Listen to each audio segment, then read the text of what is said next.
So we begin with an alarming story that's unfolding in Baltimore. 6 people are presumed dead now after a container ship rammed into a bridge early this morning, snapping and collapsing it altogether.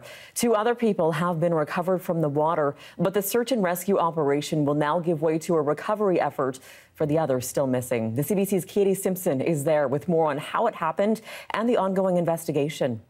Here's what we can see of what's left of the Key Bridge after this horrific disaster that took place early this morning. Pieces of metal debris are jutting out of the water, and just beyond what's left of the bridge is the cargo ship in question. Authorities say it was just before 1:30 this morning when the cargo ship experienced some sort of power issue as it was trying to leave the Baltimore harbor. That's when it collided with a support beam of this bridge, causing it to collapse into the water below. At the time, there was a construction crew filling potholes on this bridge doing routine maintenance work. 8 members of that crew were thrown into the water. President Joe Biden offering his support to the families of those going through trauma in this moment, saying there's nothing to indicate this was intentional. Everything so far indicates that this was a terrible accident. At this time, we have no other indication, no other reason to believe there's any intentional act here. The National Transportation Safety Board is leading the investigation into this incident. At this point, there's nothing to indicate that there was any structural issue with the bridge. What investigators will be focusing on is the ship and the critical moments leading up to the incident.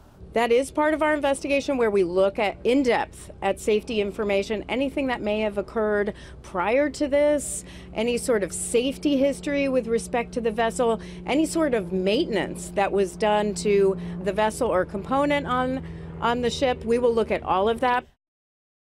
That is the CBC's Katie Simpson reporting from Baltimore. Well, that bridge collapse is prompting safety questions here as well. More than 50,000 bridges are currently standing in this country. The CBC's Alison Northcott looks at how Canadian safety measures stack up and what BC is doing to bolster protocols.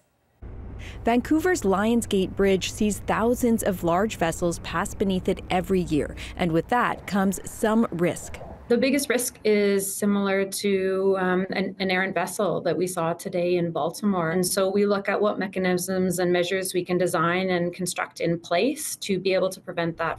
The collapse in Baltimore has prompted questions about the safety of Canada's bridges. In BC, the government says it's confident in its bridges, but has been looking at additions that could deflect any errant ships. It's high time that we learn from this incident. This expert says many bridges across Canada could need improvements to ensure they can withstand potential collisions. The ships are getting bigger, they're carrying more loads, and if for any case these unfortunate events happen, this might affect our bridges as well.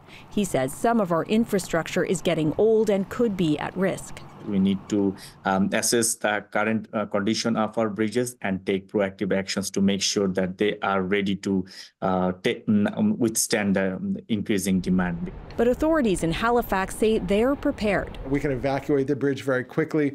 We have planning exercises that we do on a regular basis for just this kind of thing and other emergencies that can occur on the bridge. This Halifax bridge has a rock island around its main support structure, there to add a layer of protection. The St. Lawrence Seaway Corporation, which sees vessels pass from the Atlantic Ocean to the Great Lakes, says the risk on its territory is low. There's submarine, what we call a concrete abutment, that if there would be a loss of control, similar to one observed in Baltimore, the vessel will hit that area first and will not reach the structure of the bridge itself. Still, those who run Canadian bridges are watching Baltimore closely to see if any lessons can be learned.